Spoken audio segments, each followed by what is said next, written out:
Welcome to a brand new episode of Schreiber News Network. I'm Zach Nash alongside Henry Van. And today we're going to start with something that many people don't know about, the morning announcements.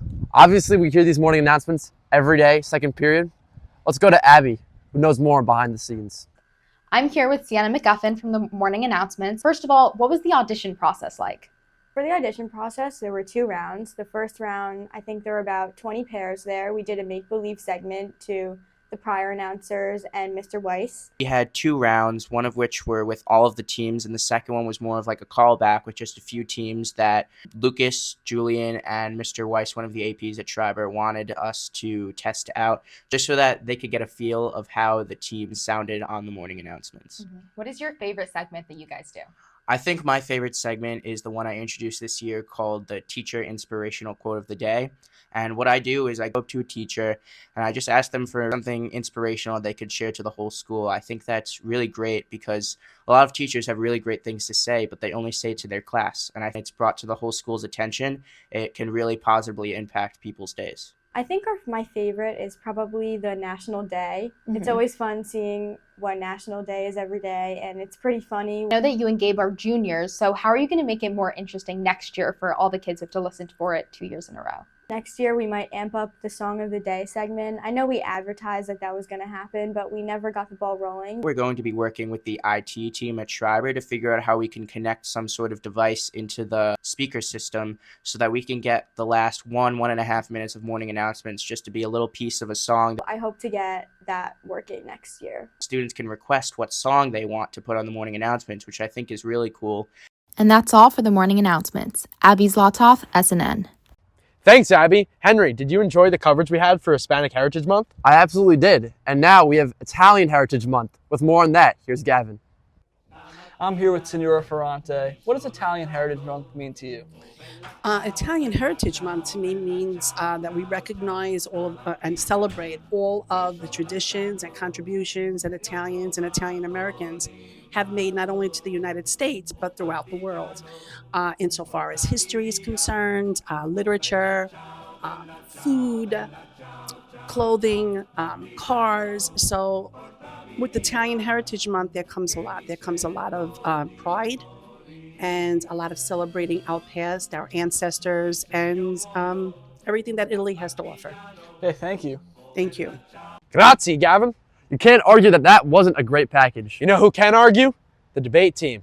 I'm here with Mr. Vanilla of the Schreiber Debate Team. And what specific competitions is the Schreiber Debate Team involved in this year? So we do a bunch of local competitions, Half Hollow Hills, Jericho, Syosset, and we host at least one here at Schreiber as well. And then we do at least 2 national competitions per year, one at Yale, which we've already done in late September, and then Princeton in early December. And what exactly happens during one of your competitions? So we do something called public forum debate. It's a team of 2 against a team of 2. The teams will debate a topic that is given to them in advance. And then at the end, the people who run the debate tally up the wins and losses, and we see how we do. Zach, are you excited for Wellness Day? I sure am. I'm really excited to beat Mr. Claff in softball, that's for sure. What are you excited about? I'm going to be making waffles with Miss Mills. Here's our preview. I'm here with Mrs. Harding from the Health Department. She's the founder and organizer of Wellness Day. Can you tell us a little bit about the process of planning a day like this? Yes, absolutely. Hi, Abby. Thanks for having me today. Planning for Wellness Day is a huge task. It starts months in advance just to plan for one day that's only 2 hours long.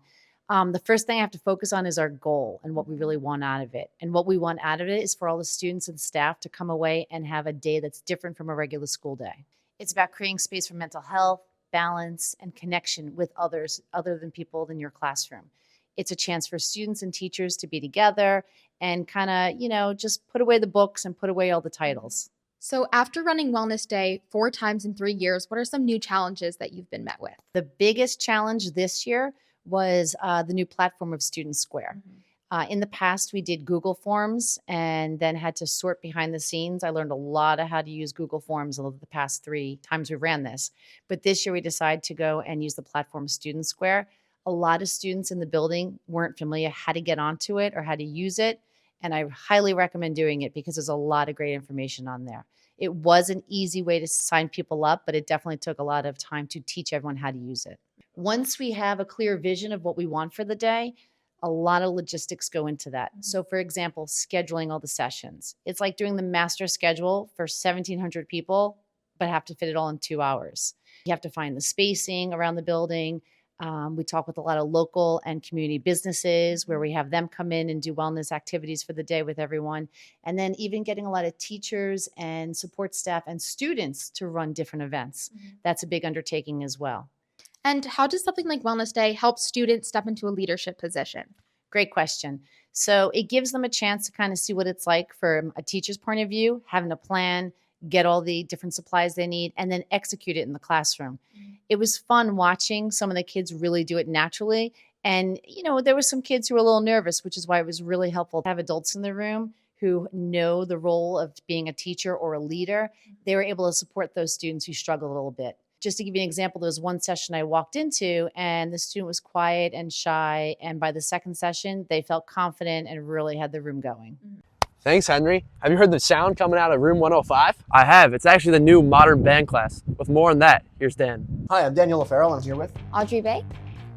And I'm here to ask a few questions about modern band. Sure. First of all, tell me a bit about the class. I would say that it's a pretty chill class. It's a new elective for this year. All we do is just like jam out, play new music. We're able to play as freely as we want. What kind of instruments do you usually play in modern band? Usually it consists of drums, electric guitar, keyboard, those types of instruments compared to regular band, which has flute, trumpet, etc. What kind of songs do you play? We usually play rock band music, indie rock, indie pop. It's whatever comes to mind that we feel like. Do you have an example of any songs that you're doing? Well, we are playing Beaches by Blue Ruby and 1985. Okay. How large is the class? I think it's a very small class, but I think that's what makes it so great because we're able to figure things out about each other and like be as close as possible. Thank you. Of course. That's all from SNN HQ, and we'll see you next time on Schreiber News Network.